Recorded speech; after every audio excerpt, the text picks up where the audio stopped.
G20 summit, but one specific aspect of it. We've been talking about the protests. I think 86 arrests, I think, so far over 3 days of protests.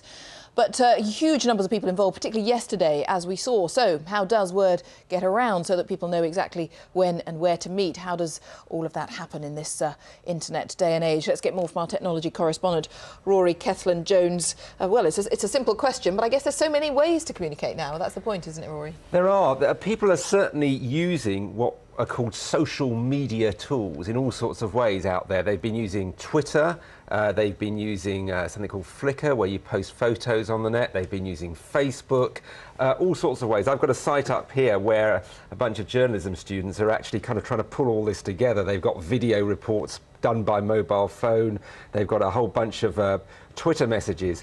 The question is it really being used to organise, or is it just peeling information? I've just done a G20 search on Twitter, all sorts of stuff, but a lot of it is actually coming from journalists as well as Twitterers. So I think there's a question. Just having a good old gossip, surely. Yeah, I mean, I was talking to one of these people who were down there twittering and taking pictures and so on, and I said, were the anarchists actually using this stuff to marshal events? And he said, actually, somebody was using a megaphone, an old-fashioned megaphone, to do it. But I mean, we've also got people inside the Excel Centre today. For instance, there's a government minister actually tweeting from inside. He's just sent a picture of Bob Geldof being mugged inside. We've got a whole bunch of photographs being put on these sites. We've got audio being uploaded, all sorts of new ways of doing it. But in terms of organising something, isn't the point that probably you wouldn't these days use Twitter or Facebook or lots of other sites that are available because it's actually too public? And if you want to organise something a bit more secretive, surely that's a terrible way of doing it. Exactly. The whole thing about Twitter, Facebook, etc., is it's a public place. We all know the dangers of it. You say something on one of these groups and everybody, the world knows about it. Don't do it. Do you really want people to know? You only go on there if you want people to know what you're doing. Huge amounts of activity here. Very interesting little insights into it.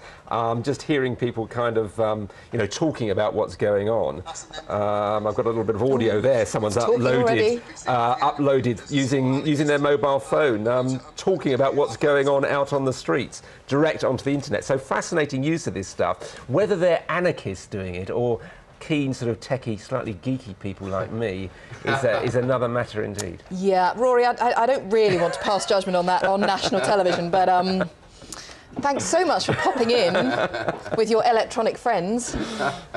No problem. Thanks very much, Rory Jones. Well, plenty more from the summit here at 12, but it is...